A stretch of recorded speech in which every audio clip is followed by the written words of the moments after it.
Orchards have played an important role in communities for many centuries, providing a focal point, a gathering space, and a place where people and the rest of nature successfully work together to create abundant harvests, providing fresh fruit long before the time of global freight. Along the way, many customs and traditions have developed, as have thousands of different variations on Malus domestica, our well-known apple, each cultivar with its unique flavour, texture, use and story, linking people to place and heritage. Orchards help improve people's well-being, whether they are volunteering in the orchard, walking through the orchard, or simply benefiting from its presence in their neighbourhood. Orchards also provide a local sustainable food source that can be gathered and enjoyed by all, and also to increase the environmental biodiversity containing a range of diverse habitats due to that combination of trees, fruit, lichen, long meadow grass, boundary hedges, etc. There are specific species that only live in the orchard environment. And orchard harvesting and celebrations bring people together, thus helping with community cohesion. Orchards have special qualities in every season. Here's an overview of what's going on through the year.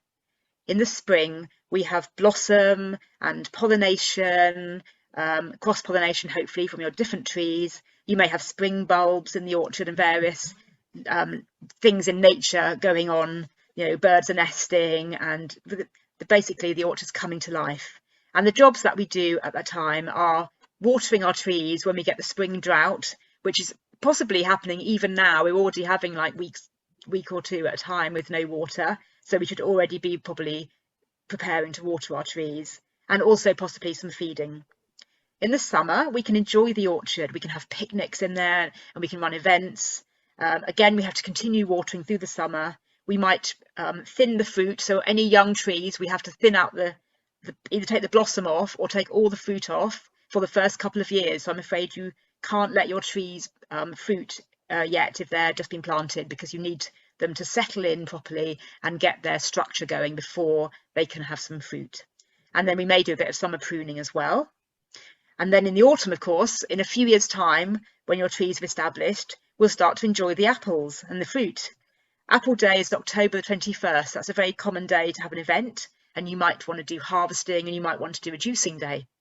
And then in the winter, that's when we do our planting, as you have just been doing, and we may do all our major pruning then of the apples and pears, and also we do grafting of new trees as well in the winter. Traditional orchards are a priority habitat under the UK's Biodiversity Action Plan. They are different from woodland, for example, as the trees are spaced apart. Orchards are similar to wood pasture, which is a mixture of trees and open meadow. That was a previously common rural habitat. So orchards have now become islands for species that would have thrived much further afield. The orchard habitat is more open and sunny than woodland, and therefore it's good for flying insects. And the other thing that's different is that fruit trees decay early. They're early senescent. So older orchards have lots of fungi and invertebrates that live on decaying wood.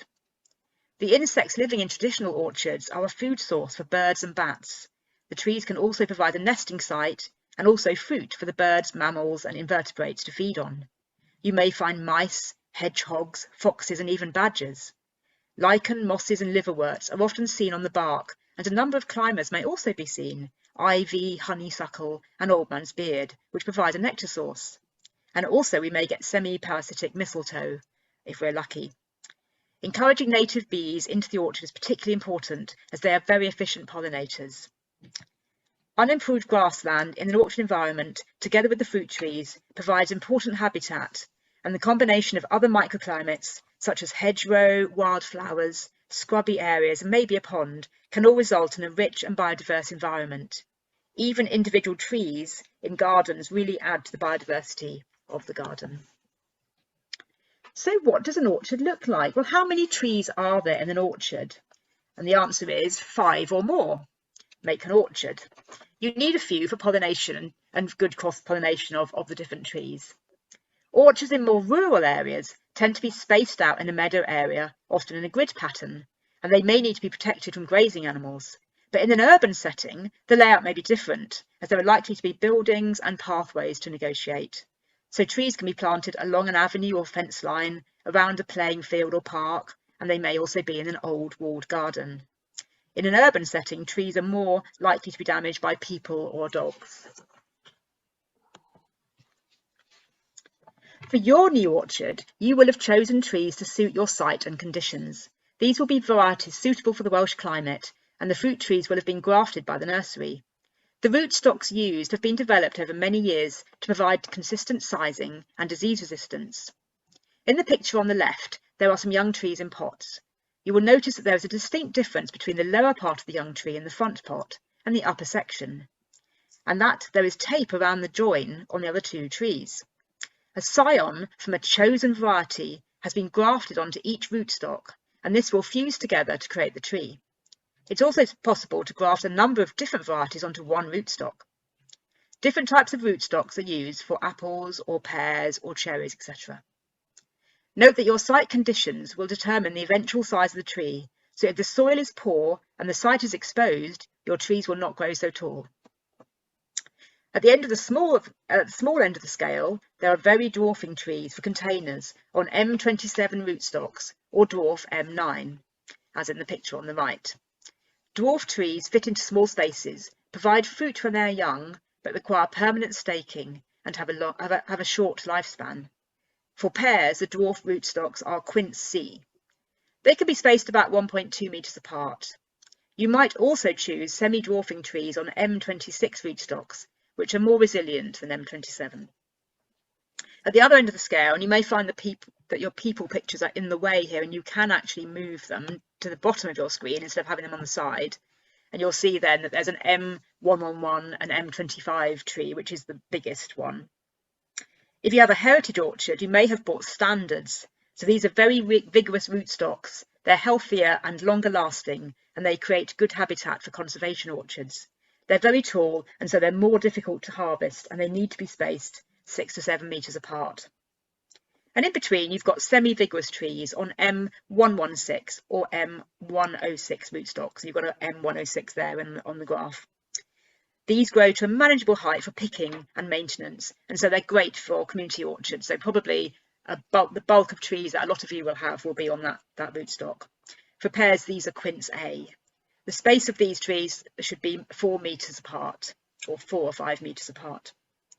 In addition, you may prune your trees as a bush form, with the crown branching at waist height for easy access, or as a half standard with the main branches at shoulder height. So you can make a decision like whether you're going to have your branches coming out at waist or shoulder height, depending on how you prune. Some groups will have decided on trained forms to go against a wall or to be trained along wires. So these can be trained as cordons, espaliers, or as a fan shape, and you may even have got them from the nursery already trained. They take up less room than freestanding forms, but they do require continuous and specific training to ensure a good supply of fruit.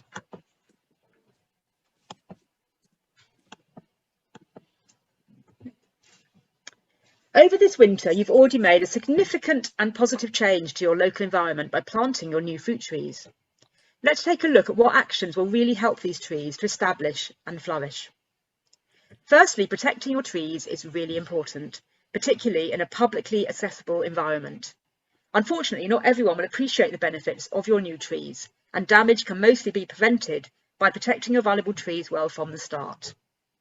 Secondly, make sure your trees are securely supported to enable the roots to establish in the ground.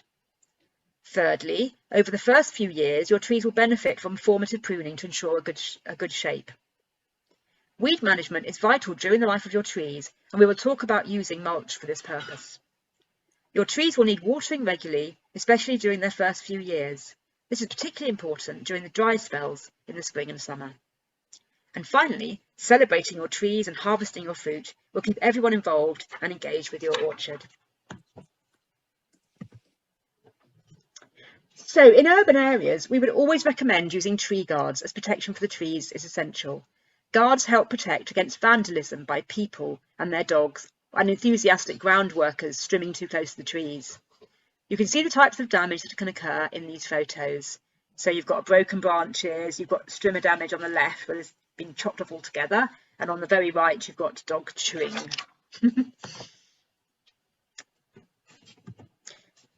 So to ensure good protection, we use a system of 2 posts wrapped around with wire fencing. This can be double height where needed. So we often start with quite tall guards, like on the top right picture. We use 2 8-foot stakes and we space them 3 spade widths apart. And we use a post driver to install the stakes, as these two guys are doing in the bottom right photo. The post should be oriented so the tree can sway in the wind without hitting either stake. It's useful to allow a gap for maintenance as shown on the left photo. And note this is protected with inner tube to prevent sharp edges. So otherwise it may cut you when you put your hand through to do weeding and so on. And then you can actually lower these guards. You can either cut them down or you can have guards that you can take off the top bit to make them lower. As the tree gets really well established and bigger, then you can bring them down a bit. Different protection may be needed in grazed areas or areas of high vandalism. The guards fence can be reduced, as it grows stronger. Spiral guards on the right are commonly used in field areas, those little plastic clear ones on the right photo.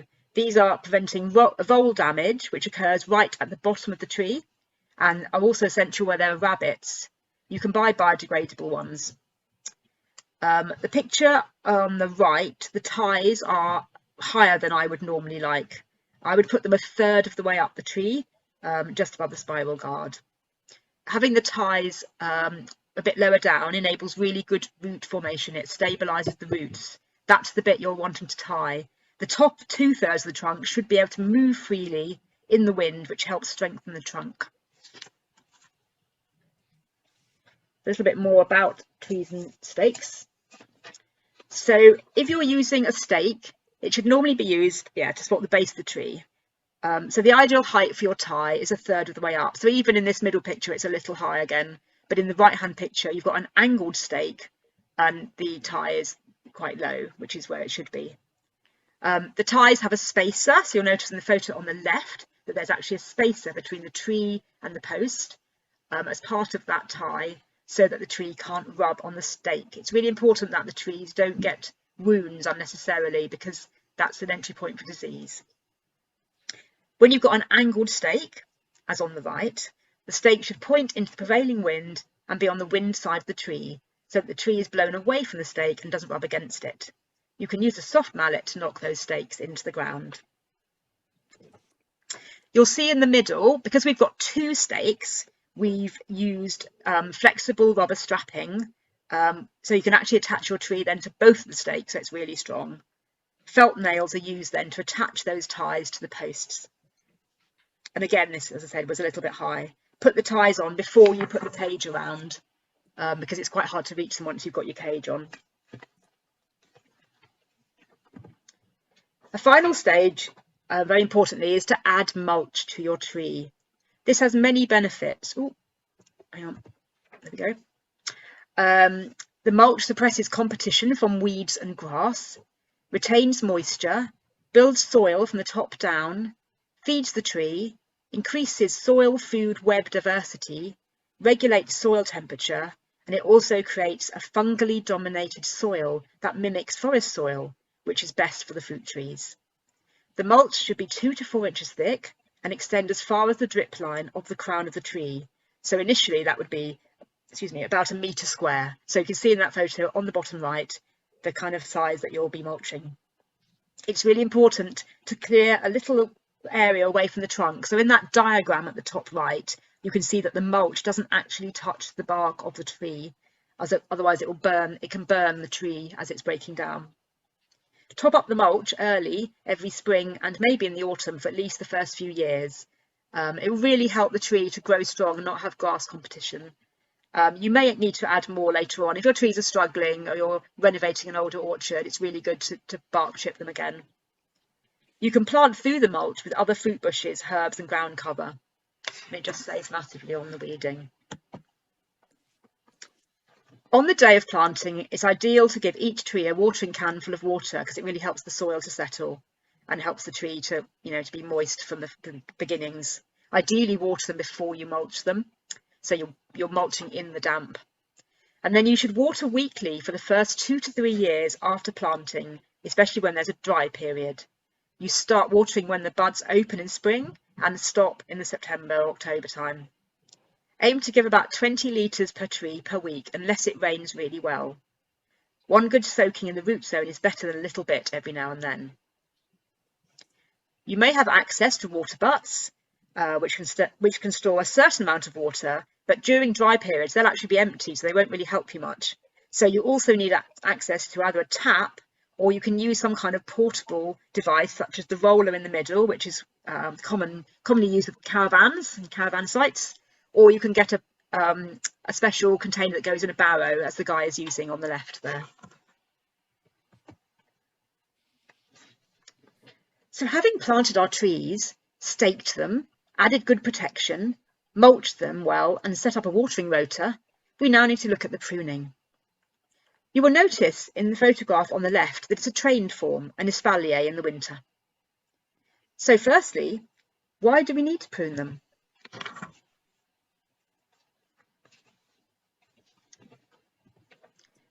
So we prune to maintain a strong framework of branches which supports the fruit and reduces the risk of breakage.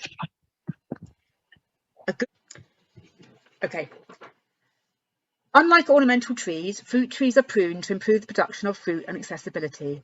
However, there must be a balance between growth and flowering, as too much fruit means smaller fruit.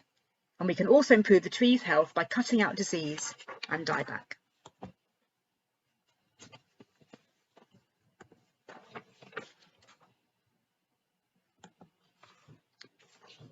Regarding timing, we prune apples and pears mainly in the winter, although some additional pruning can be done in summer to help increase the fruiting yield. Stone fruit, such as plums and cherries and apricots, are only pruned in the summer, in June and July. This is because they get a disease called silverleaf if you prune them in the winter, so you only prune them in the summer. Other trees, such as figs and mulberries, are pruned at the same time as the apples and pears.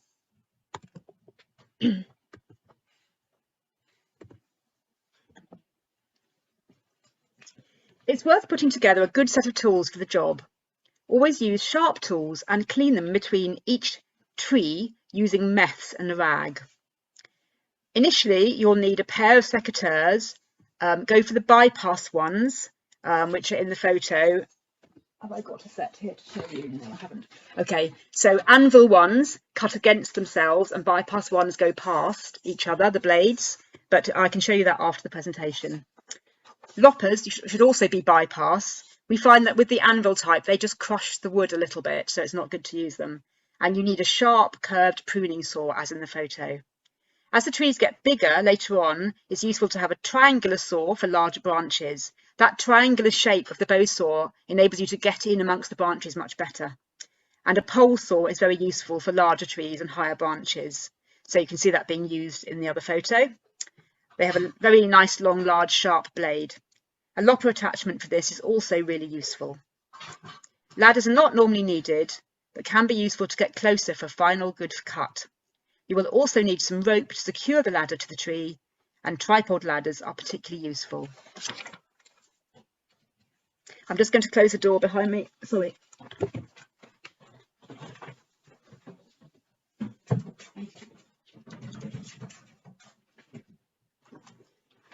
Oops. Noise problems coming from me as well now, sorry. Okay, next slide. An important thing to understand before we begin to prune is that fruit trees have two different types of buds. Firstly, there are small pointy leaf buds which usually become wood growth. So you can see that in the picture, the left-hand side then. So you've got the terminal bud and then you've got some leaf buds. So they're just going to become wood growth or leaves, okay? And then the next section of 1-year-old growth in that photo, there are fatter buds, and these produce clusters of flowers, hopefully leading to fruit. And then you've got 2-year-old growth after that, and that shows you with a few wood buds and then also some fruit on spurs. And so you get like more of those coming, hopefully. And some trees will spur really freely and you'll get lots of those little fruiting spurs all over it, which is really great if they're nice and vigorous. And then you may get what's called a sublateral, so you may get some like little side branches coming off as well. So that's how apples and pears will look. So the fatter buds are going to be your flowers and fruit, and the narrow little buds that are closer into the branch, they're going to be your wood. So they're going to become branches later on, and they may become like leaves and so on. Some trees, such as bramleys and discovery and Worcester pearmain, these are partial tip bearers. So this means that they don't have spurs normally down the length of their branches. They mainly have fruit just at the ends. So you may need to do some pruning, but just be aware that if you cut off the ends of the branches, then you're going to have less fruit that year.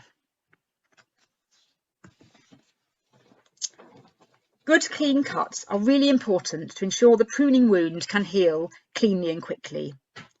Cut close enough to the bud to avoid leaving a stub, so as in the picture on the left with the tick, and not that stub above the bud that you can see on the right hand side. But you don't want to be too close to the bud. You don't want to damage it or weaken it, so you leave like a millimetre or so, millimetre or two just above the bud, and you're sloping, as you can see in that picture, away from the bud so that any water landing on that cut will just run off and not form rot. So no stubs, and doing a nice little clean angled cut away from the bud. Now, when your young trees arrive from the nursery, they may have already been formatively pruned and have a good shape, but most commonly they will arrive as 2-year-old maidens, and this means they are a straight stem like the picture on the left. And they will have either no branches at all, or they may be feathered maidens. So the picture that's kind of more towards the right hand side, that right picture, they may have branches going all the way down the stem. If they haven't been formatively pruned by the nursery, it's very important that we do this now to start encouraging a good shape and to prevent problems later on.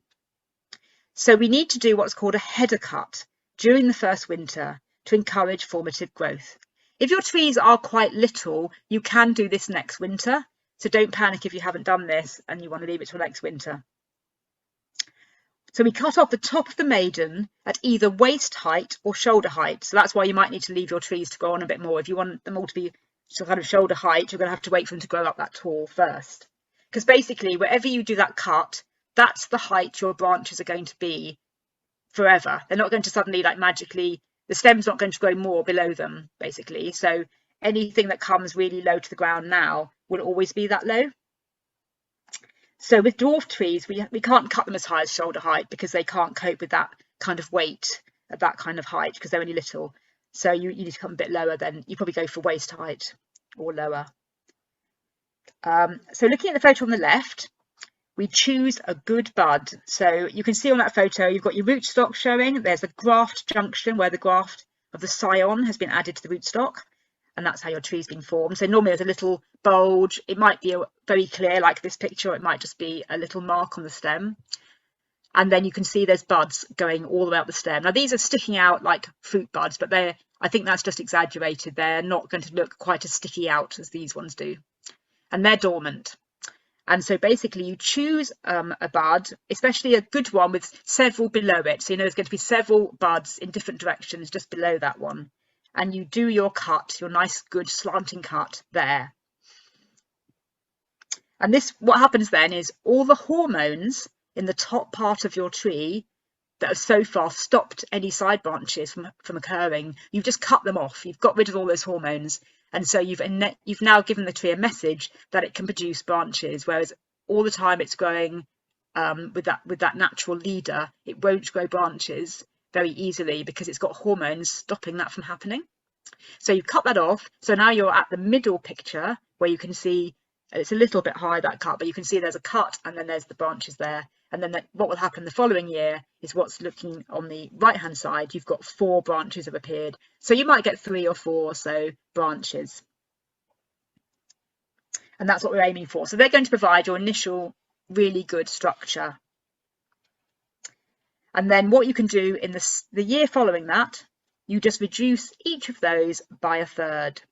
And do that even if you've got a tip bearer like a bramley or something, because you're not looking at fruit anyway at the moment. So you're just trying to get a really good structure going because this is going to be for life now. You can do some formative pruning later on, that remedial, but it's good to get it, a couple of easy cuts now and you can get it right. And then you also, yes, of course, remove that little stub. So basically you actually cut off where it's sticking up a bit too high in the centre. You just bring that down to the 2 millimeters I was talking about to make a good clean cut. We can talk more about this in the question and answer if that's a bit confusing. Oh, look at this, narrow crotches. So looking at the image on the left in the diagram, this shows how branches may develop differently on a tree or on your young tree. So the branches on the right, the branch on the right has developed at a good angle of more than 30 degrees. So it's kind of like a wide angle coming away from the trunk. However, on the left, you've got a branch at quite a narrow angle of less than 30 degrees. So you can see that that's more upright. And that is what's known as a weak crotch, which is likely to split. So if it was laden with fruit and you had a bit of a windy session going on and your site's quite exposed with a lot of fruit on that branch, it's just going to weigh it down and then it will break. And that happens a lot with like plum trees, for example, where they're quite upright. So you have to watch that. And it also means that you may at times have to thin out some of the fruit if you think that your tree branches look a bit heavily laden in the future. So you might find after you've made your header cut, as shown in the last slide, that you get 3 or 4 good branches, but they might develop a little bit upright. And you can easily remedy this in the right-hand photo, just using a little strip of rubber, which could be a piece of inner tube. And you just put that round the branch and tie it down to the stake or down to a peg in the ground, just gently bring it down to a maximum. That's as low as I would go. That's kind of horizontal there, just maybe even a little higher than that, but just so it's not such a narrow crotch. And if you do that for your 3 or 4 first initial branches, just to give them a good start in life, they'll form much better angle then, a much better angle. And then you can take off the tie then at the end of the summer. I think it might be good to use a slightly thicker strip than that so that it doesn't cut in, maybe just slightly, maybe like a centimetre.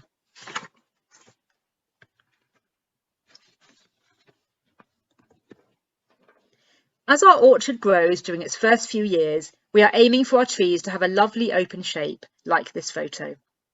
For apples, it's described as a goblet shape, and for pears, it's more of a champagne flute. So this is the result of all your hard work. You've cut that header cut initially, and then you've cut back your resulting branches by a third, and then this is what you should end up with if you've made sure they haven't got such narrow angles. You should get really nice branches forming like this. Most fruit will form on the branches that are 2 to 4 o'clock and 8 to 10 o'clock, if you think of a dial. So we're aiming for that nice wide angled branches, but not too droopy as well. And from then on, we need to carry on doing occasional maintenance pruning to keep that open centre, because the tree will actually try and fill the middle with another leader or with some other branches. And you actually want to take them out in the winter so that the open centre remains, and then you can get light and air into the tree. So it's going to ripen all your fruit, make it strong and healthy, and prevent disease from building up in a damp sort of environment, and reducing the overcrowding. If you're planning to train forms on wires against the wall, then you'll need to do specialist training, which is different to what I've described right from the start. That's for another presentation. Finally, let's take a look at the insects you might find in your orchard. The insects shown here are all beneficial in eating other pests, particularly aphids. So we should aim to attract these beneficial insects into our orchards. So we've got ladybirds with their larvae, hoverfly with their larvae, and lacewing with their larvae. And if you're all keen gardeners, you'll know these already and be familiar with them.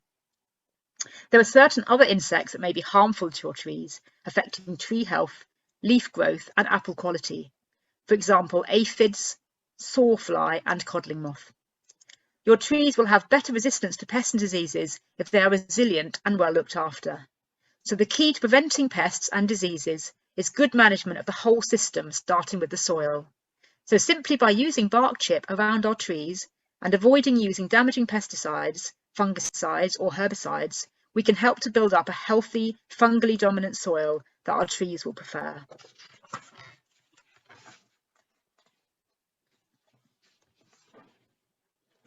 So now we've talked about the main actions that you will need to do to care for your trees. Let's recap that. Weed management, so usually you'll maintain the grass around the orchard with mowing, but you might leave some areas long as meadow grass, so you could decide like to have strips that you mow and then areas that you don't mow and that you leave long, but obviously not directly under the trees. So around the trees you'll top up the bark chip once a year or so, and you can see in the picture nice thick depth of bark chip there as it's being topped up and the trees are being watered there. Your trees will need watering regularly, especially during the first few years, especially during the dry spells in spring and summer. Formative pruning initially, and then pruning to maintain the shape after that. It's important with the tree ties that you've put on that you loosen them every year to ensure they're not digging into the tree bark and digging into the trunk there, and you can replace any that have broken. Also check that the tree isn't rubbing against the stakes or guards. And if you find that you've got a steel mesh guard or wire mesh guard like these and your tree branches are struggling, you can cut away a bit of the guard to make space for the tree, as long as it's not going to rub on it. Initially, you should thin out the fruit as soon as blossom has ended for the first few years, and this enables your tree to concentrate on creating a good structure. And it's a good idea to create an implementation plan showing what times of year things need to be done. You could include some goals for your orchard as well, such as your goal might be conservation management, or it might be getting a high yield, or it might be community enjoyment, or all of those things, and it might be other things as well. It's good to think as a group, what are your aims for your orchard, and then making a plan accordingly and working out when you're going to do different things to look after your orchard and who's going to do them. And finally, harvesting your fruit and celebrating your trees keeps everyone involved.